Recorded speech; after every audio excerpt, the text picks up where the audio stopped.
It is Sunday evening, and you can feel it coming. The quiet dread creeping in around the edges of the last free hours. Tomorrow it starts again, the week. And so you do what you have trained yourself to do. You count down to Friday. You live for the weekend, for the holiday, for the distant someday when you will finally be free of it. 5 days endured to fun 2 enjoyed, a whole life run on that ratio. Or maybe it is subtler. You are at the desk, doing the task, and you are not really there. You are in the future, at the deadline, the result, the paycheck. At the version of things where this is finally done. The hours pass, and you are somewhere else for all of them. And you have spent years like this. Most of your waking life is this thing called work. And most of it you have quietly written off as time to get through. So here is what I want to show you. Why work feels like something to endure rather than live. Why chasing the result makes both the work worse and you more miserable. And a reframe from the oldest source there is that turns the hours you are getting through back into your life. When I say karma here, I do not mean a ledger of deeds. I mean action, the work in front of you. Look at what has quietly happened. You have made work entirely about the outcome. The salary, the promotion, the finish line, the weekend, the someday. Which means the doing itself, the actual hours, became merely a means. Dead time to be gotten through on the way to the reward. But nobody does the arithmetic on that trade. The payoff is a moment.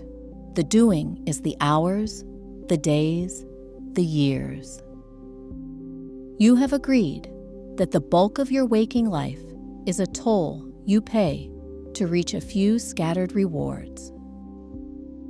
And you already know how those moments behave because we have talked about it.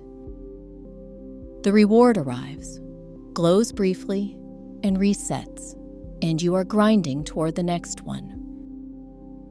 You have mortgaged almost all of your life to a future that keeps moving, and spent the present as though it did not count. And here is the part that should change your mind. Chasing the result does not even work. When your attention is fixed on the outcome, it is by definition not on the work. Will this succeed? Will they approve? What is the payoff? Worry about the fruit drains the very energy the doing needs. So you do it worse, and you suffer more at the same time. White-knuckling a result you cannot control, while half absent from the one thing you can. The anxiety about the outcome and the quality of the work pull from the same pool. Feed one, and you starve the other. The deepest teaching on this comes, fittingly, from a man frozen at work. The Bhagavad Gita opens with Arjuna paralyzed on a battlefield, unable to act. Undone by the consequences of what he is about to do, locked up entirely by the outcomes. Karma Yoga, the path of action. This is the answer he is given. Its most famous line is this: Karmanyevadhikaraste ma phaleshu kadachan. You have a right to the action alone, never to its fruits. Read slowly. This is not the passivity it is often mistaken for. It is an exact map of what is actually in your hands. The doing is yours completely. The fruit depends on 1,000 things beyond you: timing, other people, luck, the market. It never was in your control, not really. So stop staking your peace on the part that was never yours, and pour yourself into the part that is. Bind yourself to the action, release the fruit. And when you actually do this, two things shift at once. The anxiety drops because you have stopped gripping what you could never hold. And the hours come back to life because you are finally present inside them instead of living at a finish line that keeps receding. Work stops being a sentence served for a future payoff and becomes the place your life is actually happening, which it always was. Those hours were never the toll, they were the life. There is a quieter line in the same text. Yoga karma sukaushalam. Yoga is skill in action. Do the work fully, for its own sake, freed from the grip on the result. And the strange reward is that you do it better, and you are free while doing it, both at once. Yajña, an offering. Not drudgery traded for a wage, but something given wholly, which changes the one doing it far more than any outcome ever could. Set the misreading aside, because it is an easy one.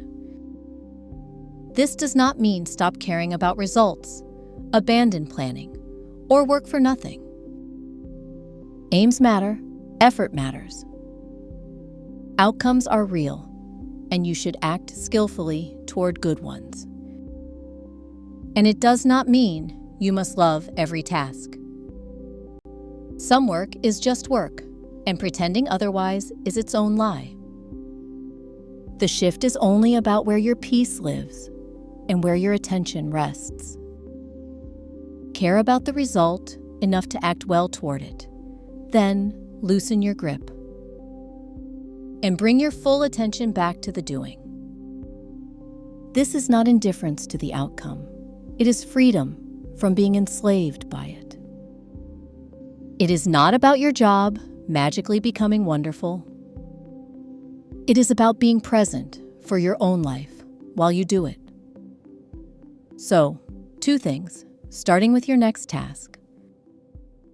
First, before you begin, set the aim once clearly. Then consciously put it down and place your whole attention on the doing. This sentence, this call, this hour. When the mind leaps to the result, notice it and bring it back to the action in front of you.